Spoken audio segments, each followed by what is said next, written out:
Tinggal pulas pun komen tak kerti nak bawa payah lah. Motor ni senang je nak bawa. Ni Vario 125. First, Kunci kena ada dekat dengan motor. Kalau tak ada dekat dengan motor, dia tak boleh start. Pasal motor ni keyless. Okay? Lepas tu letaklah berdekatan tak dalam ni ke. Bahaya juga kopi ni. Takut cicau letak dalam poket ke, dalam beg ke. Okay? Lepas tu kamu kena angkat tongkat. Sebab apa kena angkat tongkat? Sebab motor ni kalau kamu tak angkat tongkat, dia tak boleh start. Kalau tengah bawa kamu turun tongkat, dia akan mati. So, kamu dah selesa duduk. Okay? Kamu tekan ni kat bawah ni, dia keyless tau. Dia ada kopi ni button. Tekan. Pulas. Pulas 2 kali sampai dia keluar apa itu. Meter dah kosong apa itu. Tekan starter, tekan brake.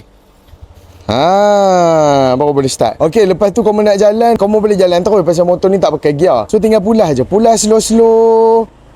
Pulas slow-slow kamu imbangkan badan. Sebab kalau tak imbangkan badan, memang jerombak lah kamu ke bawah. Baru belajar tu tak boleh laju-laju. Kena slow and steady. Mudah kan? Dapat belajar. Kalau kamu dapat belajar, jangan lupa like, share dan komen. Bye-bye.